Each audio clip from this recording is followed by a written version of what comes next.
Frankenstein. No, just the bride.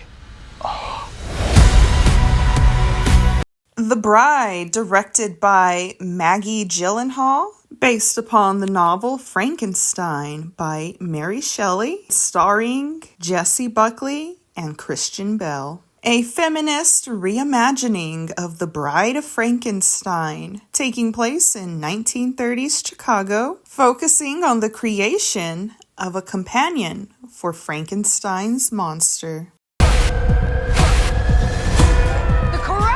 Going to see life is here and it's coming to you from the monsters. Hey there, whoa there, it's Rogue here. I am a big fan of the classic Universal monsters. So of course I was excited when I heard about this movie, especially just a few months after the release of Guillermo del Toro's Frankenstein. Unfortunately, this movie left a lot to be desired. Let's start with the positives. The corrupt are going to see life is here and it's coming to you from the monsters. Yes!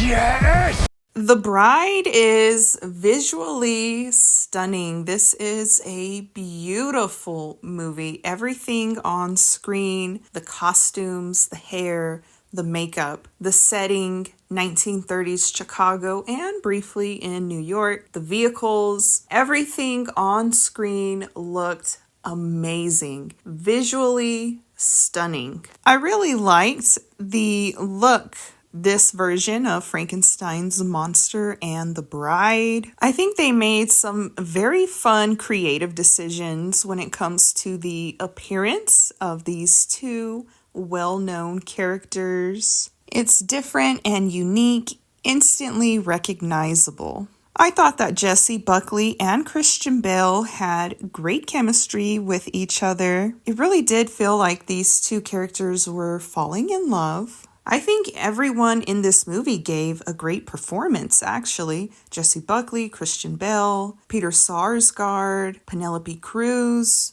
Jake Gyllenhaal even has a small role, and he knocks it out of the park. The entire cast is solid. This film takes a really interesting turn in the second half. There is this vibe of Bonnie and Clyde or natural born killers, and I really enjoyed that. They are on the run, breaking the law, having sex, falling in love. I really enjoyed that. I wish they would have explored that theme a little bit more. I wish we had more time with it. And my final positive is going to be the song selection for the end credits. They play Monster Mash, and while it did not fit the tone of the movie, it was a nice surprise. I listen to that song every year during the spooky season, so it was nice to hear it. All right, now let's jump into the negatives.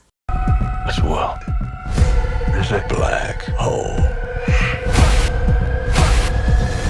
I'm just going to say it. I'm coming in strong. I'm just going to say it. This movie was terrible. As I mentioned in my out of the theater reaction, this is one of the worst movies I've seen in a few years. This movie was terrible. I'm so serious. This movie is borderline unwatchable. It saddens me that this movie is a part of Christian Bale's filmography. I cannot stand this version of The Bride of Frankenstein. Her personality is just so off-putting. I just can't with her.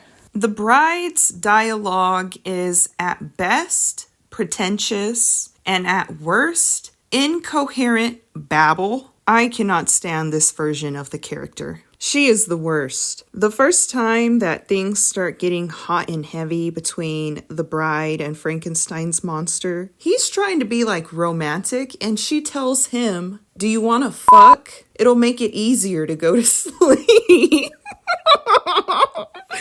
The dialogue is just completely ridiculous. What you just said is one of the most insanely idiotic things I have ever heard. There were multiple moments throughout the film where the bride would just go on these long, rambling tangents, and sometimes it would rhyme.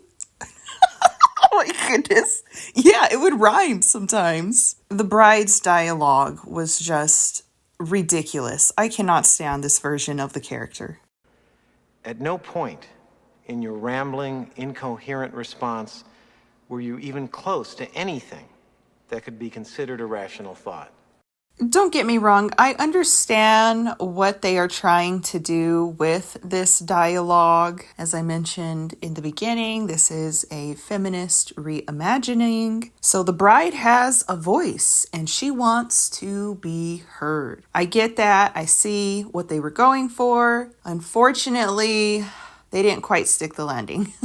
The message was lost in its delivery. I am a woman, I'm all for girl power, but you still have to make a good movie. There is a way to get this message across with a likable character. There are plenty of female characters in horror movies that are strong, have a voice, and the audience is rooting for them. The Bride is not one of those characters.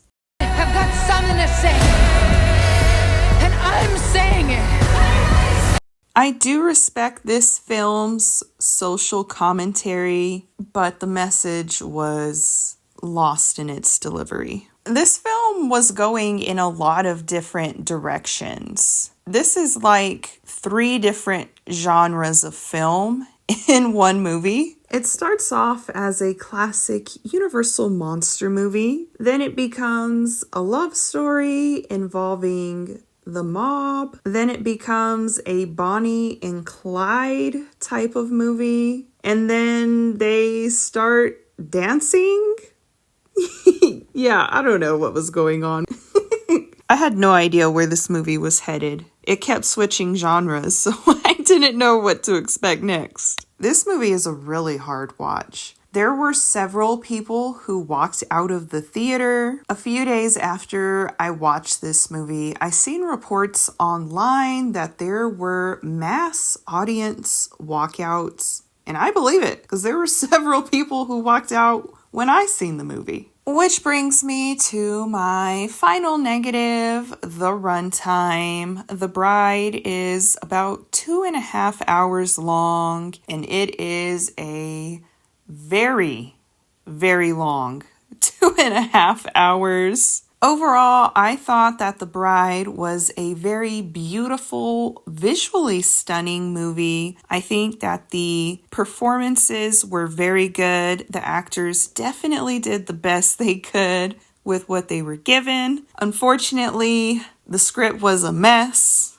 The dialogue, atrocious. And this is one of the worst movies I've seen in quite some time. I am going to give The Bride a Rogue Reviews 2 out of 10. I think that might be the lowest score I've given a movie on my channel. The Bride of Frankenstein. No, just the bride. Join my Rogues Gallery by clicking the subscribe button, give this video a like, and leave a comment down below to show your support. And follow me on Instagram at Alexis Has Gone Rogue.